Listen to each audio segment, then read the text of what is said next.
Hi, this is Eloy Ortiz Oakley. Welcome back to The Rant, the podcast where we get behind the curtain and break down the people, the policies, and the politics of our higher education system.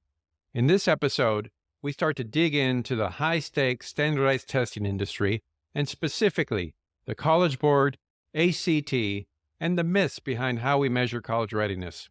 Today, I get to speak to two great guests and experts in the field of high-stakes admissions exams.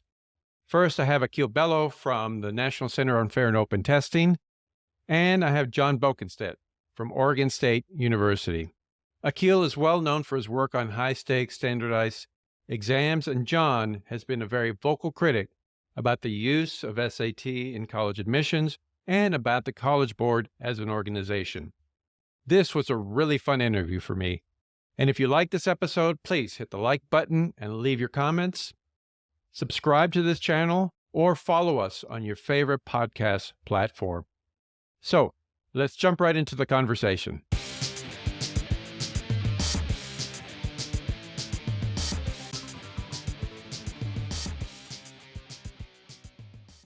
Hi, everyone.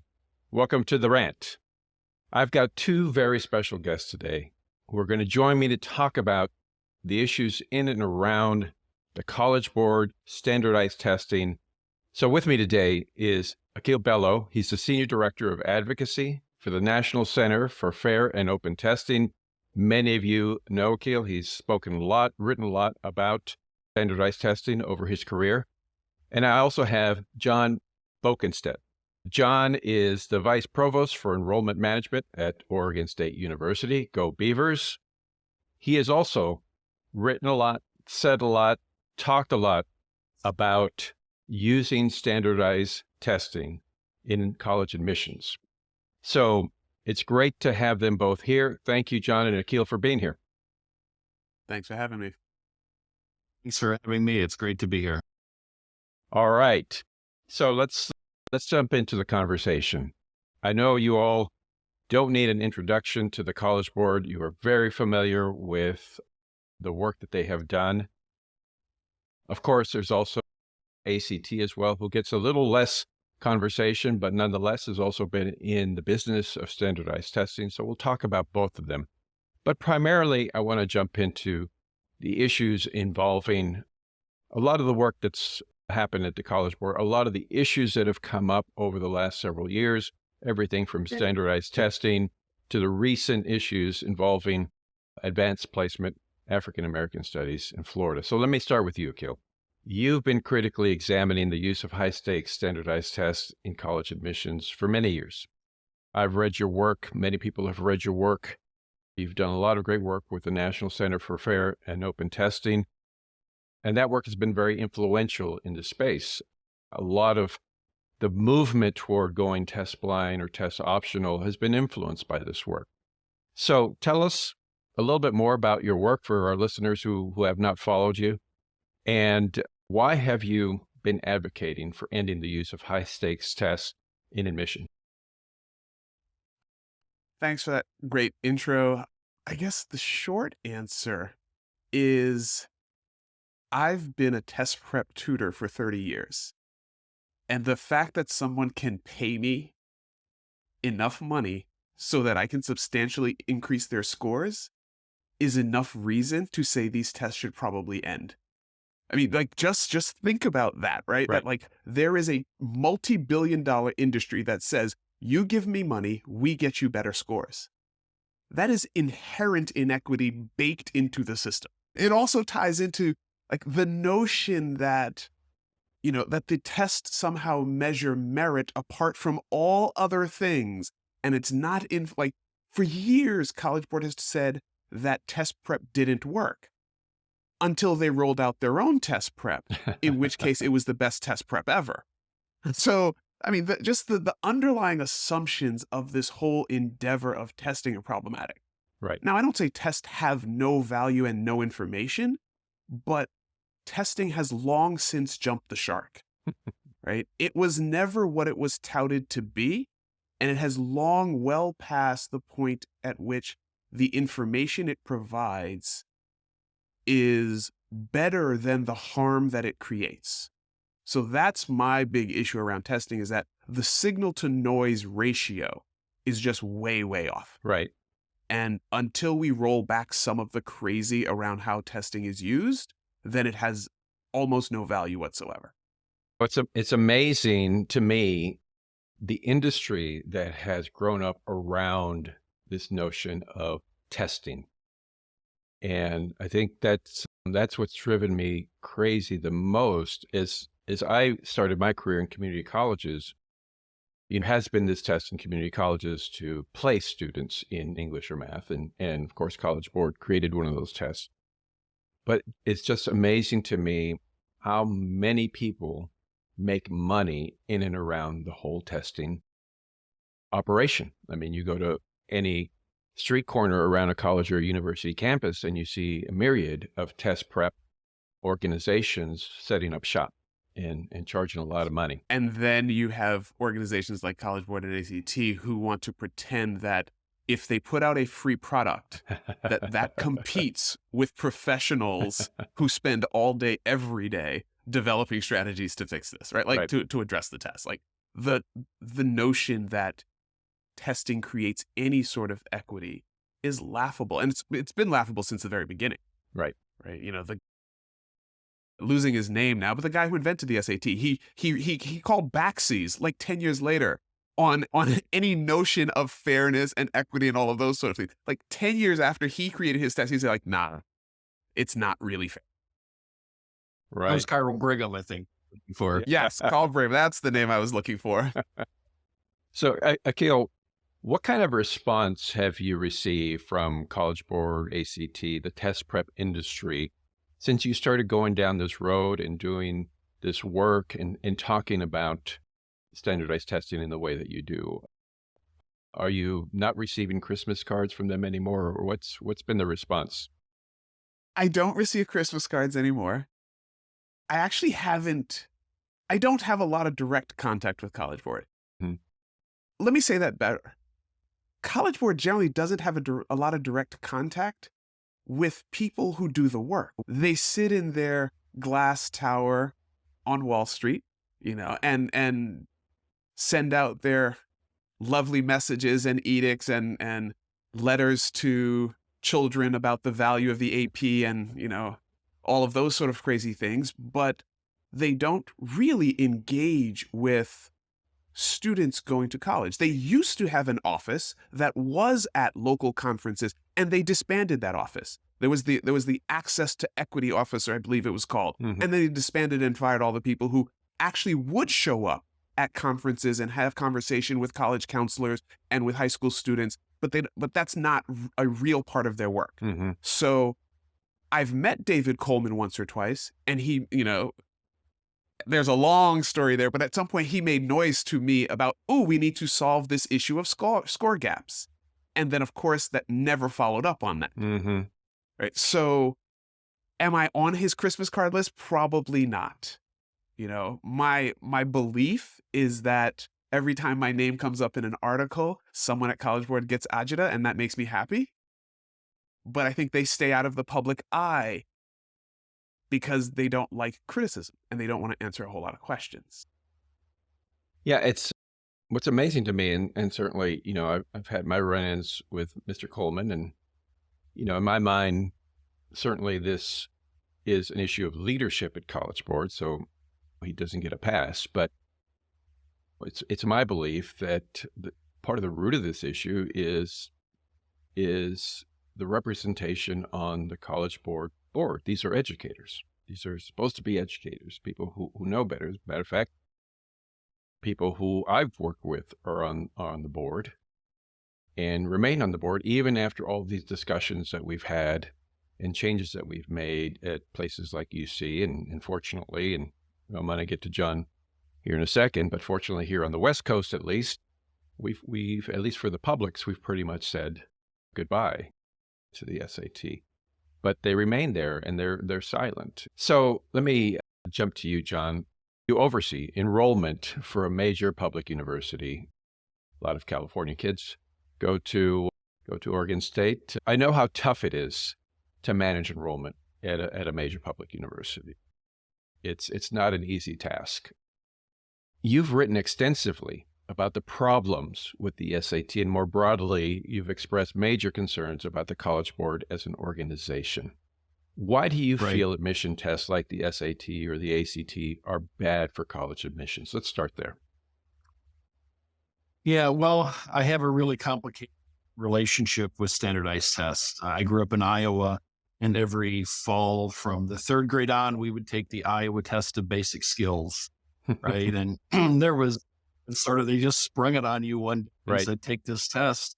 And I was always, I mean, my brain is just made for standardized tests, right? I can do them quickly. I like to get the right answer. I can figure out the strategy in the question.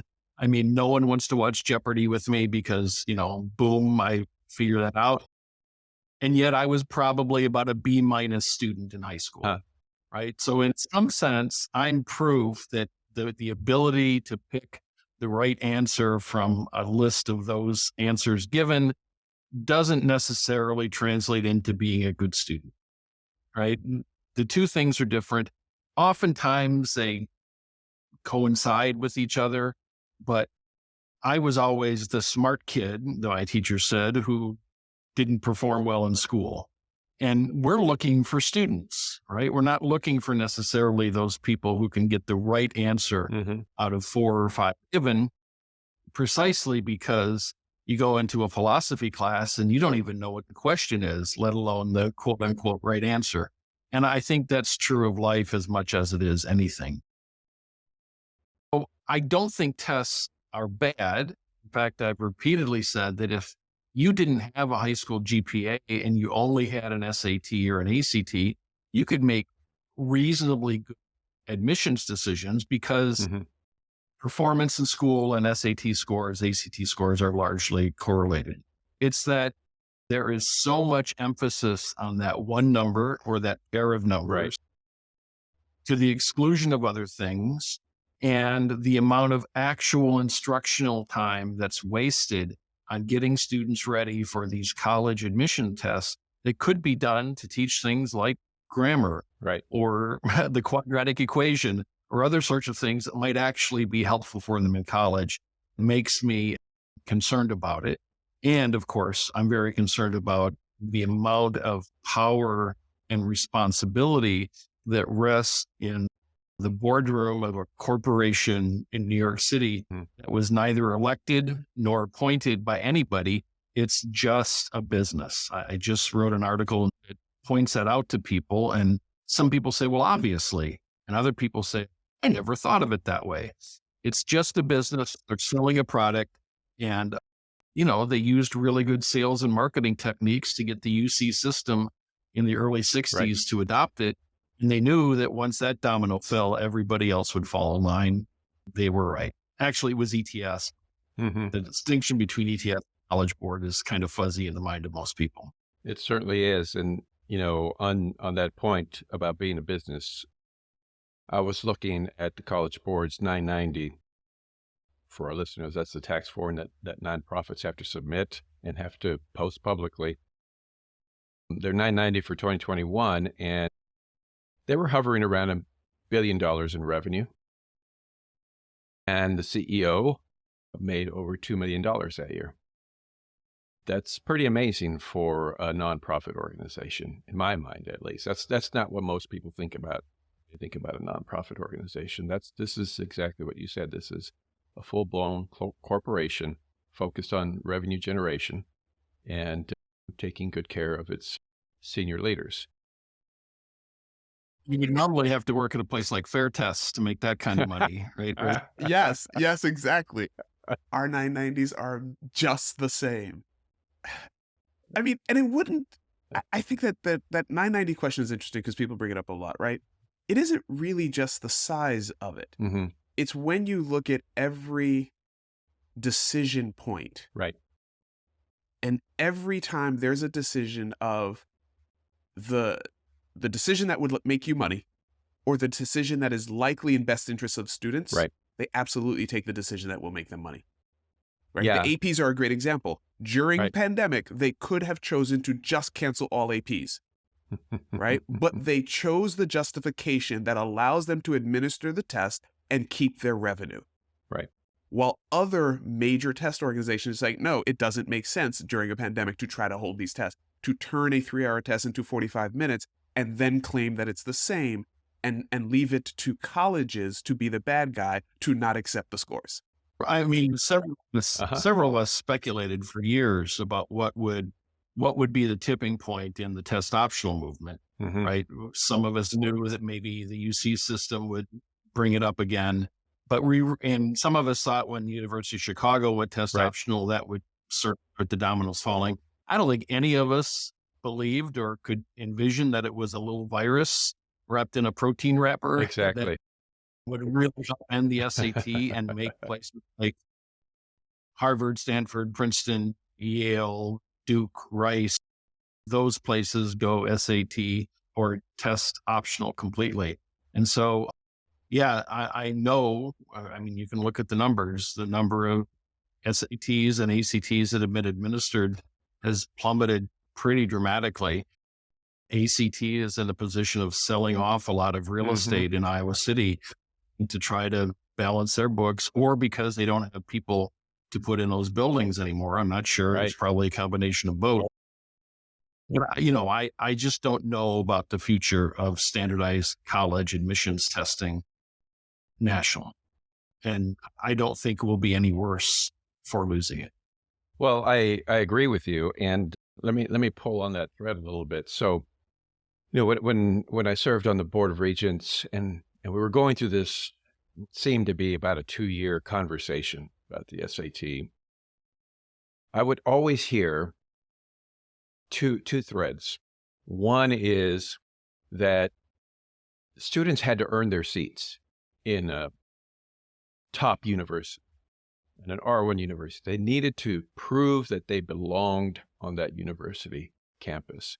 And so the test was that merit, that they could do well on a test and therefore they could prove that they belonged on a campus. How do you respond to people who continue to bring that up?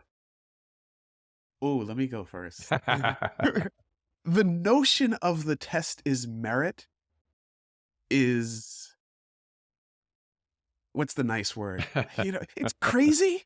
Like, I don't know how else to say, like, it's reductive. Right.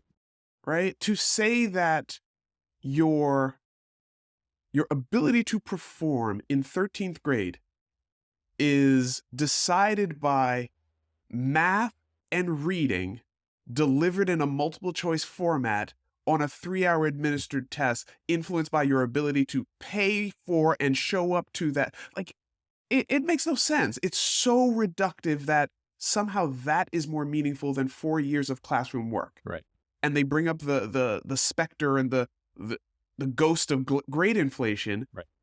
Like the notion that some student has managed to fool 6 teachers a year for 4 years to get unearned grades and won't be able to continue doing that when they go to 13th grade, 14th grade, 15th grade. Like the perception, and I like calling college those grades now because like we've created this idea of college is somehow a monstrous jump from the 12th grade that you just completed successfully. Right? So I think that there is all of these notions of elitism that are tied up in this, and that we boil it down to performance on this one highly limited, highly reductive skill set.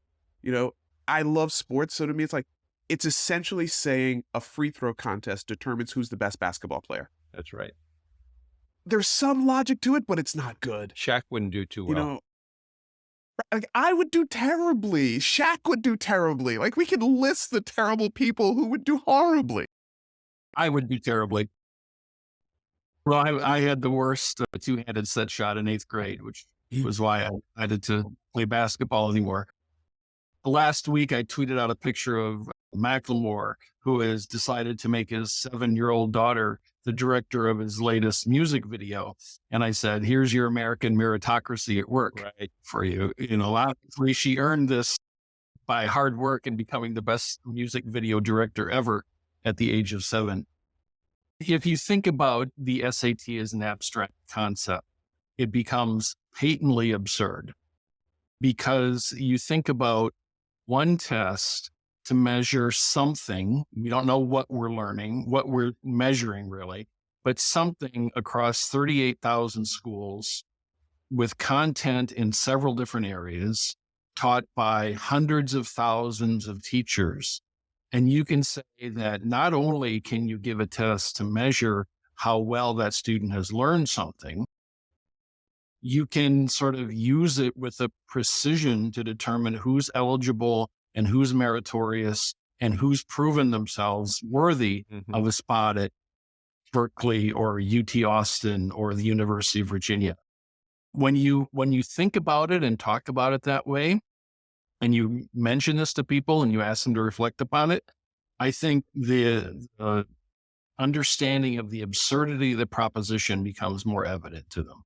Oh, that's right. It's amazing how it's evolved to this point where we've cast so much meaning on this test, when most students, I mean, certainly I was in that bucket, showed up one day to class in high school and they told me I was taking a test.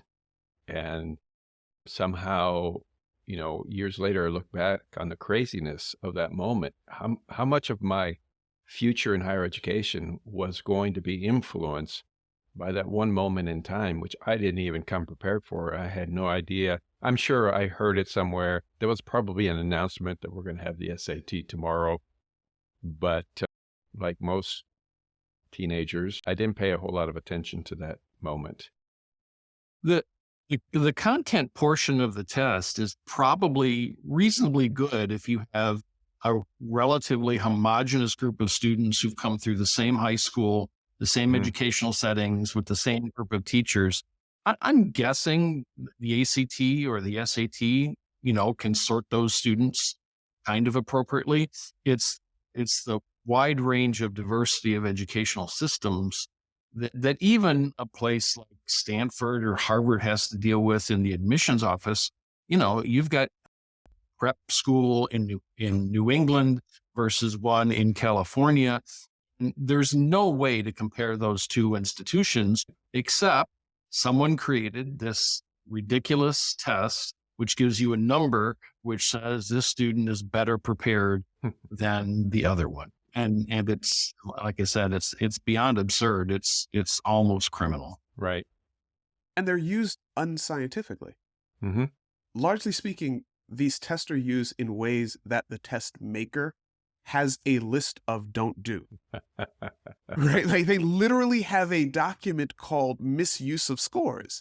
And almost every single of the, I believe, 12 items on the score misuse list, I can find documented examples of that the test makers, as far as I know, have never publicly said, no, don't use my scores like that.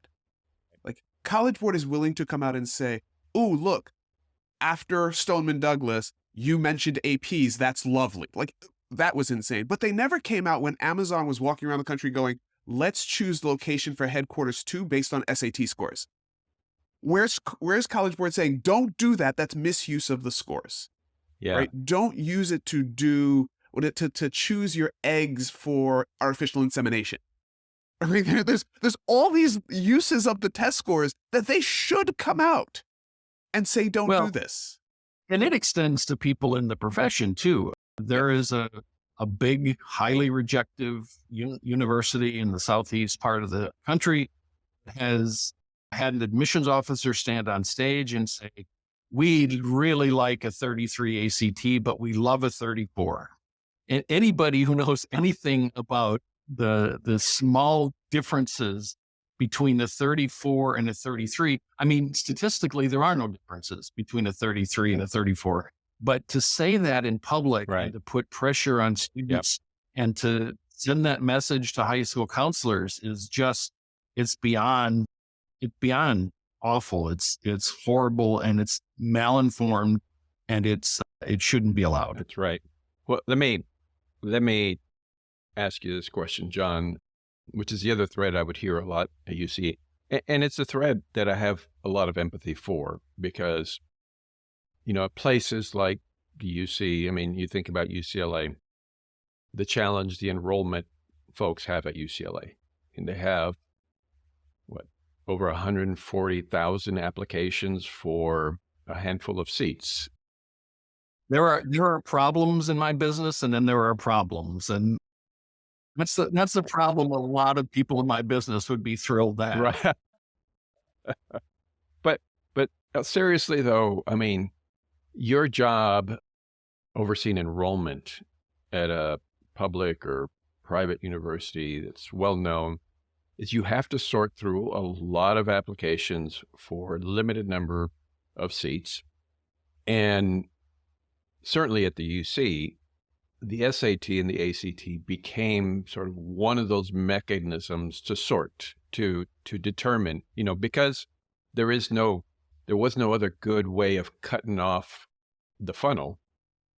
It was maybe not explicitly decided, but implicitly over time, that's what it became. It became an enrollment management. And so how do you respond to folks in the business? And I know you've had many conversations with your colleagues in your business.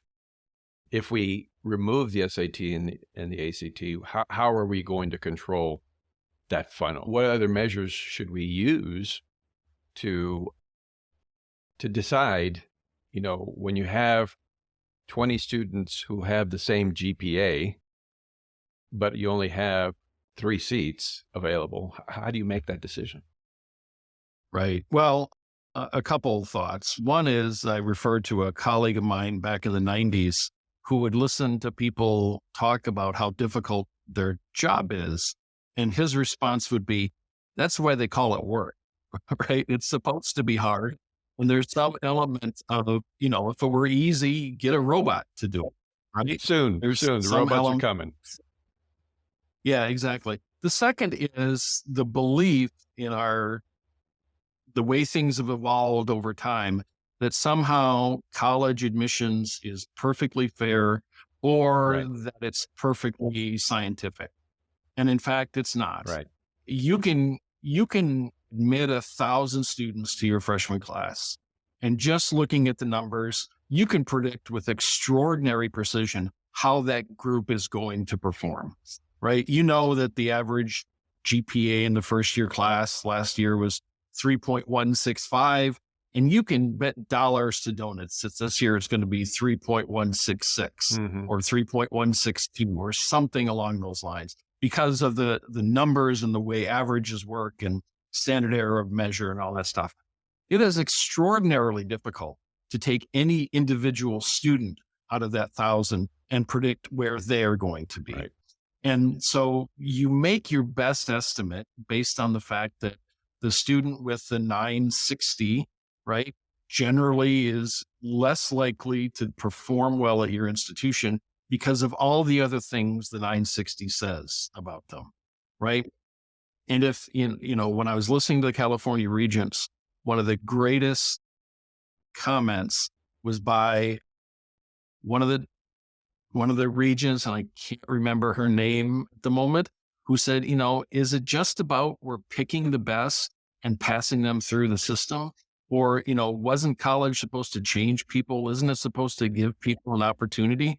And that was really profound, and it stuck with me forever, that if we're just taking the best and putting them in the best and passing them through and letting them come out 4 years later with a college degree, I'm not sure that really makes America a meritocracy or an engine of opportunity. I think it's really perpetuating the opportunity that the student's already been given. So yes, it's hard. It's really hard to make those decisions. That's what admissions officers have to do.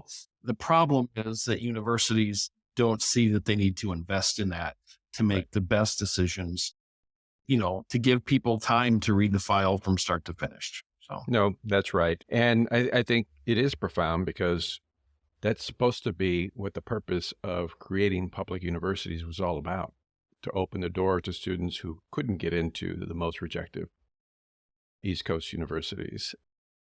So it is something I think we in the public have to keep reminding ourselves of. That's our mission, is to turn people's lives around and to give people opportunity. I think also another thing to add to that, thinking about the purpose of education, right? And I also think that the impact of admissions as a process. Mm-hmm. If the purpose of education is to actually teach people, then only selecting from those who are already ready is problematic. Also the messaging that is created around these tests specifically and admissions in general is problematic when you're telling people you're not college ready. We are rejecting you because you're not fit for this institution. Colleges try to play it a little bit nicely, Mm-hmm. right? But if you take most highly rejected places, the vast majority of the applicants can do the work. Right. Right. So I think that it would be nice if we found a way to distinguish between admissible, prepared, and fundable. Mm-hmm. You could be prepared, but not admissible. Mm-hmm. Right? It's like, hey, like everyone who applied has a 33. You've got a 29. We know you can do the work, but you know what? There's no reason for us to take a 29 instead of, that's a more reasonable statement Right. to a child, right? Yes. Like we could also say, we know you can do the work. You are admissible, but if we admit you, we're not going to give you any money. Mm-hmm. That's also a different impression from you're just rejected. And I think that we're not doing a very good job of telling students, especially underprivileged, low-income students, about those distinctions. And when we use phrases like college and career ready, Mm-hmm. and they get a little red, and they're falling the red on their SAT that says they're not college ready, what message does that convey? Right? Where we all know it's statistical BS. Right. SAT's college ready benchmark is like, it's 3 questions from not college ready to college ready. like think about the insanity of that. 3 more questions right of the SAT. And you go from, yeah, you shouldn't go to college to, oh no, you're going to be great. Like, it's insanity. Those are magical Right? It's questions. statistical shenanigans. Mm-hmm. Yeah. 3 out of 200 questions. I have to give credit where it's due here. It was Lark Park, and is it Jess Rothstein who made the point about just passing? Oh, yes. So, high yeah, quality? no, that makes sense. Lark Park would have probably been one of those Yes. as well. Lark She was very was the passionate. one I remember. He also made those comments. Well, Lark will be happy that we remembered her. And if she listens to that, she'll probably yell at me for not remembering myself. Let me ask you this quick question about the College Board and standardized testing. Then I'd like to jump to a question about the AP African American Studies issue, because we could literally talk all day about standardized testing. We've talked a lot about what the College Board is not doing well in college admissions. Is there anything that you think that they are doing well, or that they could be encouraged to do better to help in college admissions? Or do you think that this is just a lost cause? Let's start with you, Akil. I think that they are doing well. Theoretically, the most optimistic interpretations of their actions Mm-hmm. are good. Mhm. If we take the environmental context dashboard, the most optimistic interpretation of that is good, giving colleges more simplified tools for things they were already doing, Mm-hmm. right? That is a little bit easier to look across schools across the nation, right? That relieves the burden of every school having to create their own profile. Like there's value to that. So there are definitely initiatives. The idea of creating African American studies as a class, great idea, Mm-hmm. right? Necessary idea. The problem is it always takes a turn. Right. Right? Environmental context dashboard. Let's take all this important personalized context and boil it down to a number. Because, what we need to do is rank and sort all the things. So, so I think that many of their initiatives start off from Yeah. a place of this is a good, thoughtful idea. And then they take a turn into maybe profit mode or a fundamental belief in ranking and sorting that's contrary to what the idea. I have to tell you, I've known Akil for a long time, and that was the longest he has ever had to think about giving an answer. When you ask him what the College Board does well, there's a look on his face that I can tell no one has ever asked him that, and he's never actually thought of that before. So well done. Well, I figured, most people who know the three of us in one way or another would just assume that there's just going to be a slashing and burning going on here. But I figured I'd at least raise the question. John, how would you answer that question? Yeah, I would sort of echo what Akil said. I think the intent of AP was good.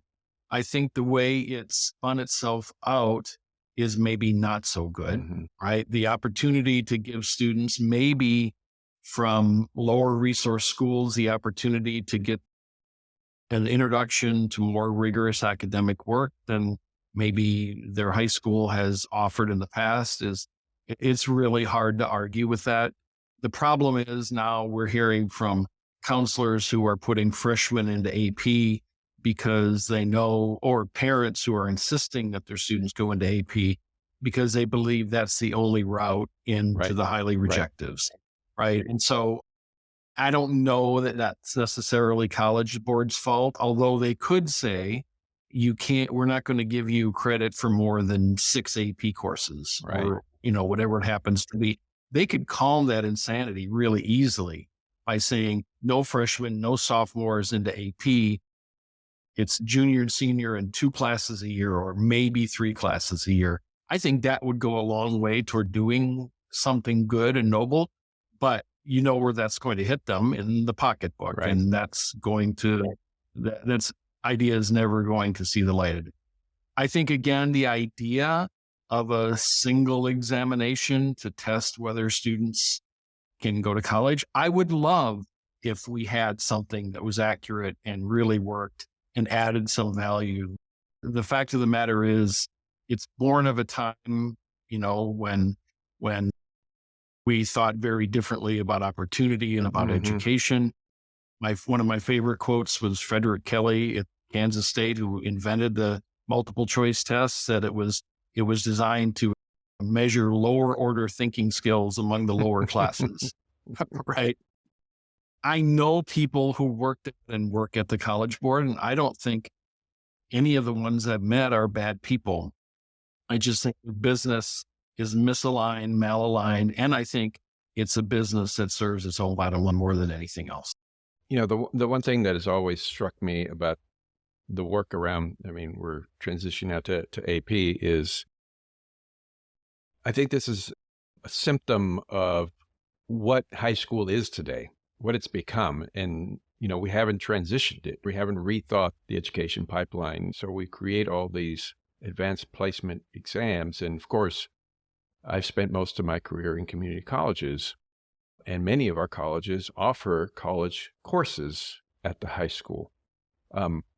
Why do you think we need P in our high schools, and why wouldn't we just offer college courses? I know that's a question I get a lot from my community college colleagues.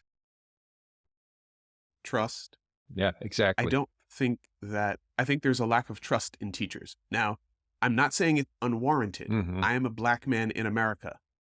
The school system was never designed to serve me Right. and to find a neighborhood school that was adequately funded. I think, there's a lot of complexity in that, Mhm. right? But I think a lot of this stems from a lack of trust in public institutions to serve all students. Mhm. And I think that's a fair criticism, Mhm.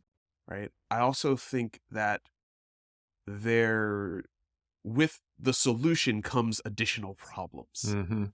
right? Like the notion that somehow this student has fooled all these teachers, right? These classes have not prepared them for 13th grade. Let's keep in mind, like, college is the next step. So you fooled all these people for 12 years, and therefore this one magic test says, no, he's not ready for the next test because all the things he's been doing can't carry over to 13th grade, which is way more similar to what you've been doing Right. than the standardized test, right? So there's a very weird notion around what high school should be. Mm. There's also thinking about, we still have college prep high schools, Right. which to me makes me question, what about the other ones? Right? Like, who's going to college? Who's being prepared for it? Who's not being prepared for it? Right? So then to say that we have a entirely disparate system of whatever 17,000 high schools or wherever it is, and expect them to all deliver the same way is kind of bizarre. Right. Right. Yeah, I think part of the mistrust of community colleges is sort of the domino effect, right? One of the biggest absurdities in America is that we talk about good public schools and bad public schools. Mhm. They're supposed to be public, right? So Right. shouldn't they all be reasonably similar in quality? The reason they're not is because school districts are funded by property taxes. Right. And so guess which schools have the most funding? It's the schools where the districts have the people making the most money. And given that community colleges largely have catchment areas, right? A lot of those community colleges, in the College of DuPage in suburban Chicago, Right. a real wealthy catchment area, right? East St. Louis Community College, dealing with a different population, different income levels. I don't even know if there is an East St. Louis Community College, but there must be.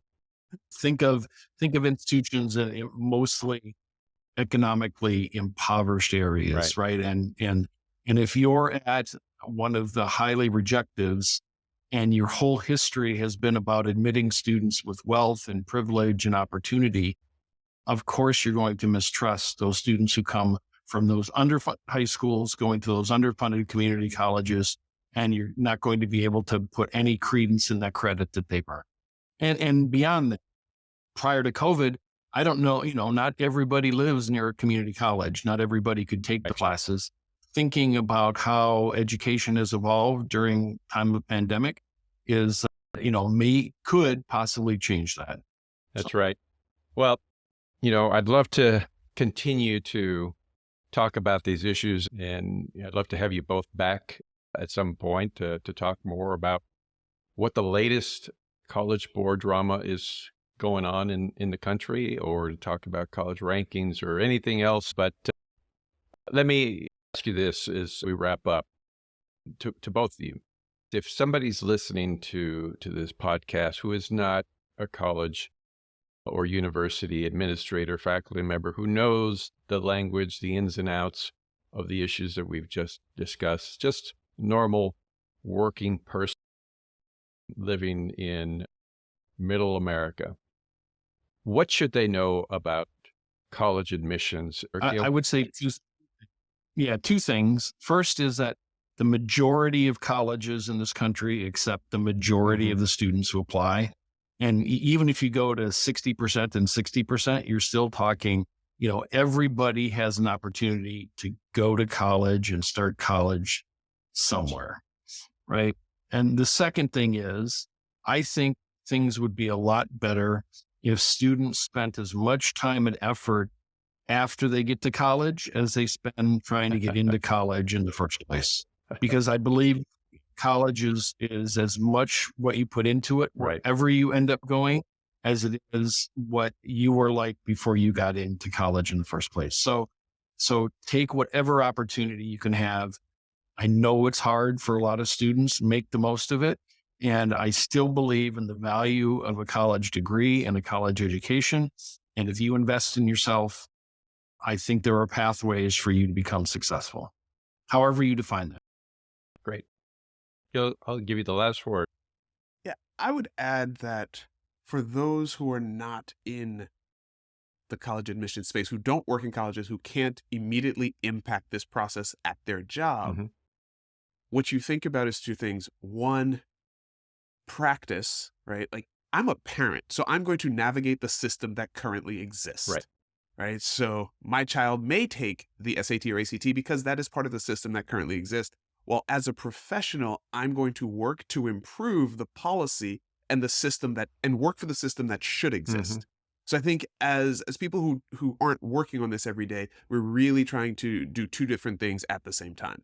So as a layperson, so to speak, I think the goal should be to undermine all of these false notions that undergird these bad practices. Are you an employer who preferences one brand name institution versus another?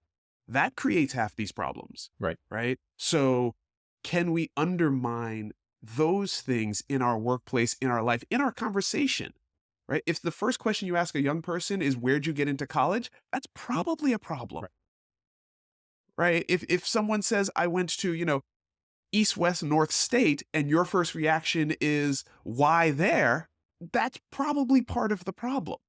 So I think we can undermine the dependence on brand, the elitism in the entire system, and recognize that good education happens all over the place. It's really an issue of branding that's driving a lot of this, these bad outcomes and the rat race of college admissions. And the more we can diminish that, the better this entire thing will be. Well, on that note, on that great advice, I just want to say thank you to both of you. Appreciate you spending some time with me talking about this issue, and look forward to continuing the conversation with you both and continuing to follow you both on various social media platforms and listening to your great advice and great commentary on what's going on in America. So thank you both. Thanks a lot. It was my pleasure. Thanks. All right. Take care.